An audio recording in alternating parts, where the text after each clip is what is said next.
हमने कहा कि अयाज सादिक यहाँ बैठे हैं, उन्होंने मेरा नाम लेकर कहा था कि मेरी टांगें कांप रही हैं। उन्होंने कहा कि मियां नवाज शरीफ बार बार तकरीरों में मेरा और जनरल फैज़ का नाम लेते हैं, लेकिन हम बतौर शख्सियात अहम नहीं है, हमारा इदारा अहम है, हमारे लिए इदारे की तकरीम सबसे ज़्यादा अहम है। अली वज़ीर ने हमारे इदारे की तौहीन की है और एक बार नहीं की, बार बार की है, इसलिए उनको माफ़ी मांगना पड़ेगी। आर्मी चीफ कल इस मामले में बहुत जज्बाती हुए। बिस्मिल्लाहिर्रहमानिर्रहीम, अस्सलाम वालेकुम। मैं हूं अब्दुल कादिर और आप देख रहे हैं आपका अपना यूट्यूब चैनल। आज तारीख है 2 जुलाई और दिन है जुमातुल मुबारक का। गुज़िश्ता रात ठीक इसी टाइम मुल्क की सलामती और सिक्योरिटी से मुतालिक एक इंतहाई अहम इजलास हुआ जो रात गए तकरीबन 12 बजे तक जारी रहा और उसकी कुछ तफसीलात गुज़िश्ता रात और कुछ तफसीलात आज दिन में सामने आई, लेकिन बहुत सारी तफसीलात ऐसी हैं जो 7 घंटे के इजलास के दौरान अभी आहिस्ता आहिस्ता मज़ीद सामने आ रही हैं। कुछ देर पहले मैं, रिजवान गिलज़ई और उमर जट हम ये जानने की कोशिश कर रहे थे कि आखिर 7 घंटे के इस तवील इजलास में कौन सी बातें ऐसी हैं जो रिपोर्ट की जा सकती हैं। ज़ाहिर बात है, नेशनल सिक्योरिटी का मामला है तो बहुत हसास किस्म की मालूमात हैं जो हम तक पहुंची हैं, तो इसलिए उनके बारे में कम बात करेंगे, लेकिन कुछ इंटरेस्टिंग तफसीलात जिनका आपके लिए जानना बहुत ज़रूरी है उसके ऊपर बात करेंगे। ख़ास तौर पर एक ऐसा मौका जब army chief general Qamar Javed Bajwa थोड़े जज्बाती नज़र आए और उनके बयान पर ना सिर्फ हुकूमती अरकान बल्कि अपोजिशन के लोग डेस्क बजाते रहे। ये रिवायत नहीं है कि कौमी सलामती कमेटी के इजलास में डेस्क बजाए जाएँ, लेकिन कल बजाए गए।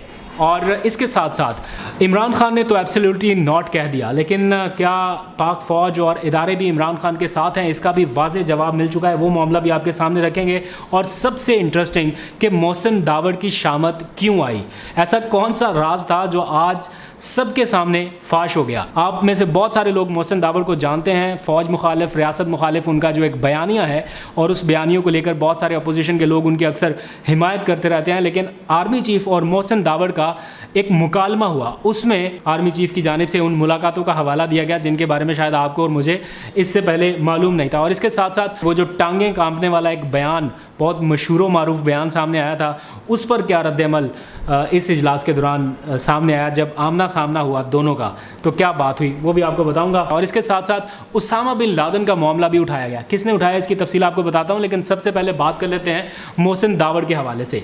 मोहसिन दावड़ ने बात करने की कोशिश की, पहले तो उनको मौका नहीं मिल रहा था, लेकिन आर्मी चीफ के इंटरवीन करने पर यानी उनके कहने पर मोहसिन दावड़ को बातचीत करने का मौका मिला और उन्होंने हमेशा की तरह फ़ौज मुखालिफ बयानिया शुरू किया और कहा, देखें जी, हमारे इलाके में जो आर्मी की चेक पोस्टें हैं उनसे हमें मसला है, जिधर जाते हैं आर्मी की चेक पोस्टें आती हैं और ये नहीं होनी चाहिए।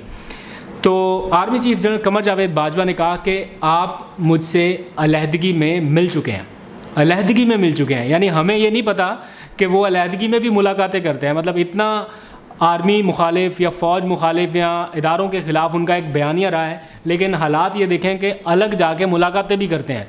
तो आर्मी चीफ़ ने सबके सामने ये कहा कि आप मुझसे जब अलहदगी में मिले थे तो हमने ना सिर्फ आपकी बात सुनी थी बल्कि आपको यकीन दहानी कराई थी कि हम आपके मसाइल हल करेंगे। लेकिन यहाँ आपने हमसे मुलाकात की और बाहर जाकर आप नारे लगाते हैं कि ये जो दहशतगर्दी है इसके पीछे वर्दी है, हमारे फ़ौजी जवान शहादतें दे रहे हैं और आप हमारे ख़िलाफ़ नारे लगा रहे हैं कि ये जो दहशतगर्दी है इसके पीछे फ़ौज है, तो बताएं फिर हम क्या करें।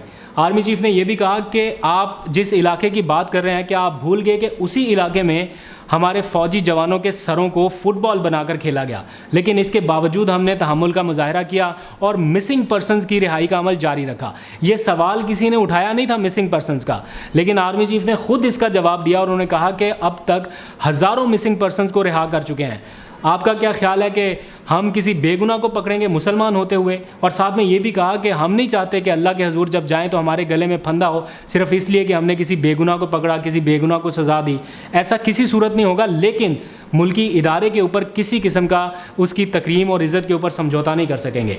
तो ये जब सारा माहौल इस तरह का हो गया और आर्मी चीफ़ की बातें सबने सुनी, तो फिर अपोजिशन के अरकान ने और हुकूमती अरकान ने भी डेस्क बजाकर तारीफ़ की और फ़ौज की कुर्बानियों का एतराफ़ किया।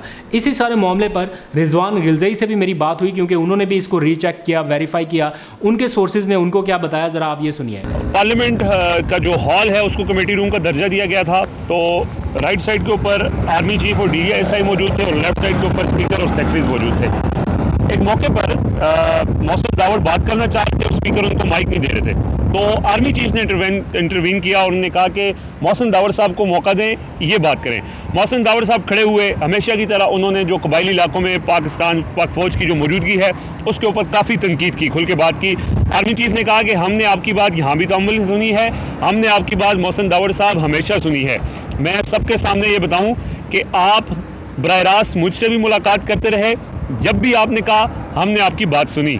उन्होंने ये बताया कि कबायली इलाके में आपने जो इल्ज़ाम लगाया है कि हर चीज़ में हमारी मुदाखलत है, अगर हम मुदाखलत करते हैं तो आप इलेक्शन जीत के ना आ सकते, ये उन्होंने वाज़ेह किया। साथ साथ उन्होंने ये कहा कि पाक फ़ौज के अंदर 40% फ़ौजी जो हैं वो पख्तून हैं।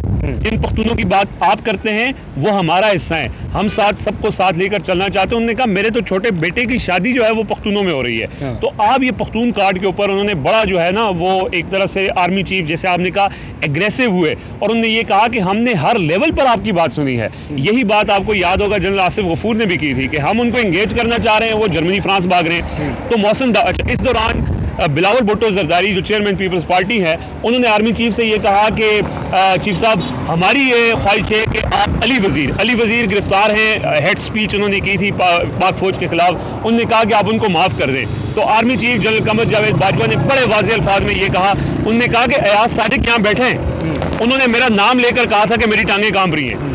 उन्होंने कहा कि मियां नवाज शरीफ बार बार तकरीरों में मेरा और जनरल फैज़ का नाम लेते हैं, लेकिन हम बतौर शख्सियात अहम नहीं है, हमारा इदारा अहम है, हमारे लिए इदारे की तकरीम सबसे ज़्यादा अहम है।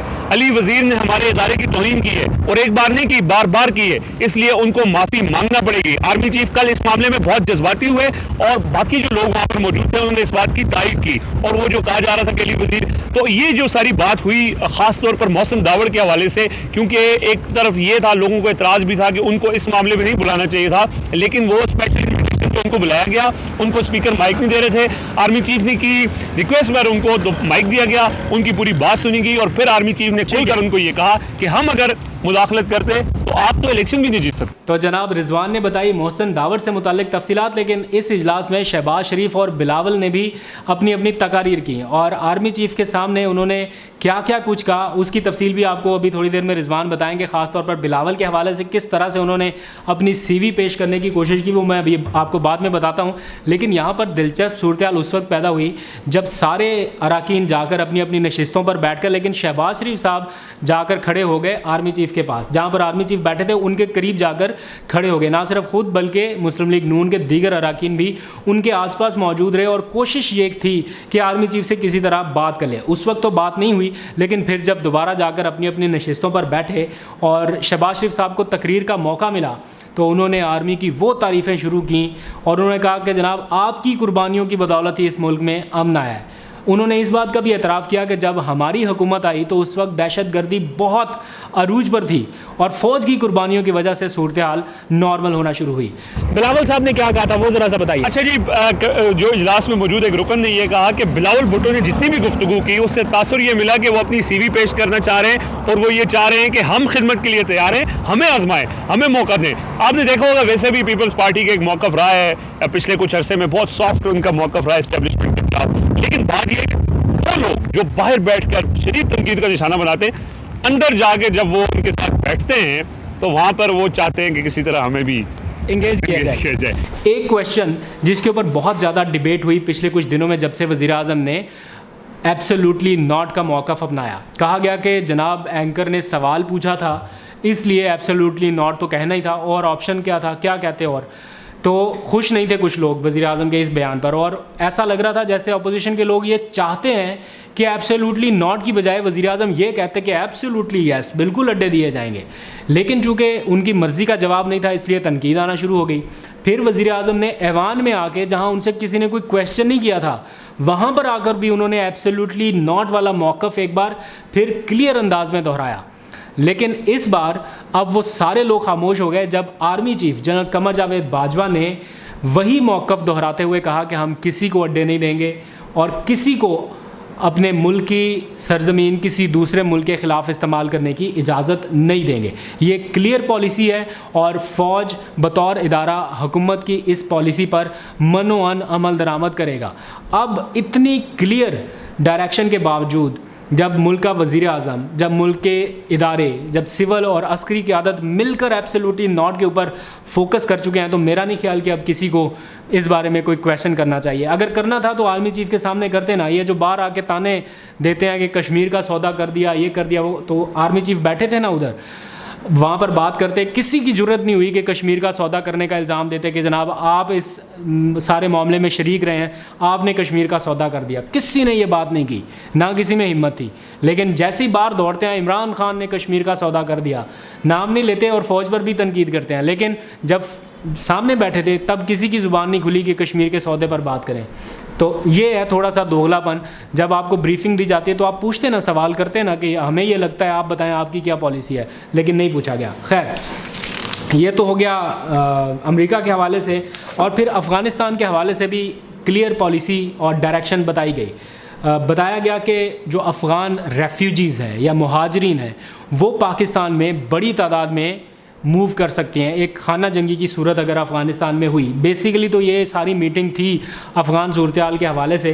तो अफ़गानिस्तान की सूरत हाल पर जब ब्रीफिंग दी गई तो ये भी बताया गया कि ख़दशा पाकिस्तान को ये है कि 6 से 7 लाख लोग पाकिस्तान हिजरत कर सकते हैं अफ़गान मुहाजिरीन की शक्ल में। पाकिस्तान पहले ही 30 लाख अफ़गान मुहाजिरीन को होस्ट कर रहा है और 5 से 6-7 लाख और आ गए तो उनका डाटाबेस और उनका सारा सिस्टम ये किस तरह मैनेज होगा। तो इस बारे में पाकिस्तान को बहुत ज़्यादा कंसर्न है। लेकिन ये भी फ़ैसला हुआ है कि इस सूरत में अगर खुदा न खास्ता ऐसा हुआ तो अफ़गान मुहाजिरीन को पाकिस्तान की हदूद के अंदर दाखिल नहीं होने दिया जाएगा। बॉर्डर के ऊपर ही अफ़गान महाजर कैंप कायम किए जाएंगे और उन कैंपों में उनको पनाह दी जाएगी ताकि वो पाकिस्तान की सरज़मीन में दाखिल ना हो सकें। और इस काम के लिए पाक फ़ौज के इदारे और वज़ारत दाखिला, वज़ीर आज़म ऑफ़िस सेम पेज पर हैं। और वज़ारत दाखिला की जानिब से ये मैं आपको कन्फर्म इतला बता रहा हूँ कि टीमें मूव कर दी गई हैं बॉर्डर्स की तरफ और वहाँ पर बायोमेट्रिक अब नस्ब करना शुरू कर दी गई है। वहाँ पर इलेक्ट्रॉनिक मशीनें लगाई जा रही हैं ताकि एक एक अफ़गान मुहाजिरीन का रिकॉर्ड